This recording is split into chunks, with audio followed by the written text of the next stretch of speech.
নমস্কার দর্শক বন্ধুরা, পূর্ণিমার টুকিটাকি চ্যানেলে সবাইকে স্বাগত জানাই।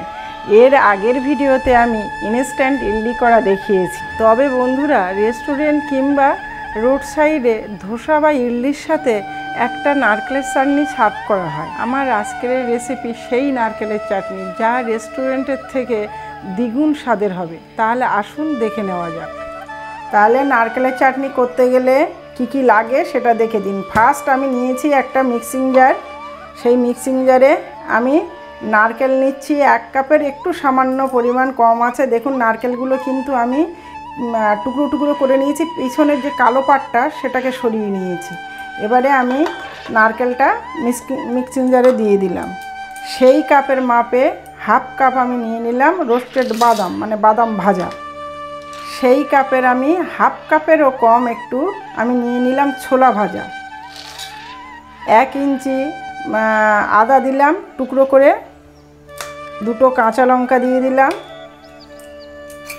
আর কিছু ধনে পাতা দিয়ে দিলাম। আর আমি এখানে বড় চামচের 1 চামচ দই দিয়ে দিলাম।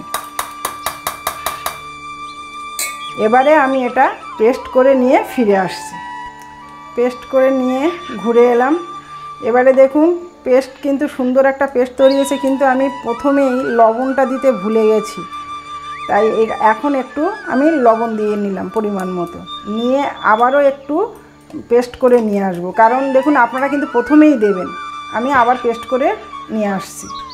পেস্ট করে নিয়ে ফিরে আসলাম। দেখুন কত সুন্দর এইরকম পেস্ট হবে, সুন্দর একটা পেস্ট হয়েছে। এবারে আমি নারকেলের চাটনিটা আমি একটা বাটিতে ট্রান্সফার করে দিচ্ছি। আমি এতটা ঘন নারকেলের চাটনি রাখবো না, কারণ আপনারা দেখবেন রেস্টুরেন্টে এতটা ঘন চাটনি কখনোই দেয় না, সেই জন্য একটু পাতলা করব। এবারে আমি এখানে এই মিক্সিং জারে অল্প করে হাফ বাটি মতো আমি জল দিয়ে দিচ্ছি। মিক্সিং জারটা ধুয়ে আমি জলটা দিয়ে দিলাম। এবারে দেখুন কতটা পাতলা হয়েছে, এরকম অল্প পাতলা করতে হবে, বেশি ঘন রাখা যাবে না। কি সুন্দর দেখাচ্ছে কালারটা। এবারে আমার এটাতে আমি তড়কা দেব, সেই তড়কাটা আমি রেডি করব। প্রথমে গ্যাসটা আমি ধরিয়ে দিলাম, সিমে দিয়ে দিতে হবে।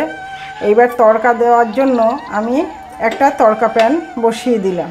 তড়কা প্যানে আমি সামান্য পরিমাণে সাদা তেল দিয়ে দিলাম। তেলটা গরম হতে হতে আমি দিয়ে দিলাম এখানে ছোট চামচের 1 চামচ কালো সর্ষে, আর দিয়ে দিলাম 2টো শুকনো লঙ্কা। এবারে ধীরে ধীরে তেলটা গরম হতে রয়েছে এবং ফুটবে। তেলটা দেখুন গরম হয়ে গেছে আর সর্ষে ফুটতে শুরু করেছে। এই সময় একটু চামচের সাহায্যে হালকা হাতে নেড়ে দিতে হবে। এইবারে আমি এখানে দিয়ে দিচ্ছি হাফ চামচ পরিমাণে হিং।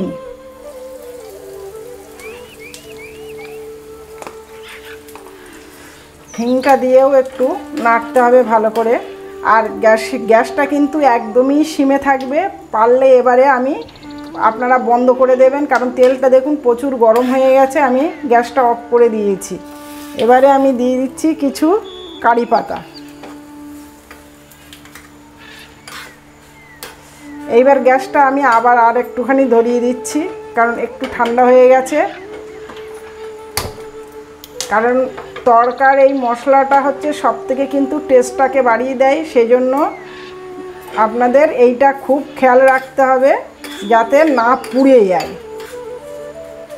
তেলটা আবার গরম হয়ে গেছে ভালো। এবারে দেখুন মশলাটা কিন্তু একদম কারি পাতার যে তড়কা মশলাটা সুন্দর হয়েছে, কত সুন্দর হয়েছে দেখুন।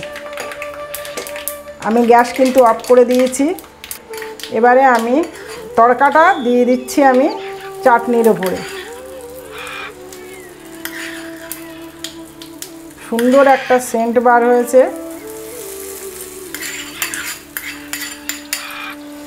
এইবার চামচের সাহায্যে ভালোভাবে মিশিয়ে দিতে হবে তড়কাটা চাটনির সাথে। তো বন্ধুরা, আপনারা যদি এরকম চাটনি বানাতে চান অবশ্যই এই টিপসগুলো একটু ফলো করে করবেন, তাহলে খুবই একটা সুন্দর একটা নারকেলের চাটনি তৈরি হয়ে যাবে।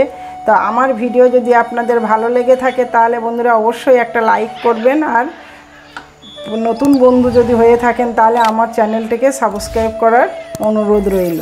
ধন্যবাদ ভিডিওটা পুরো দেখার জন্য।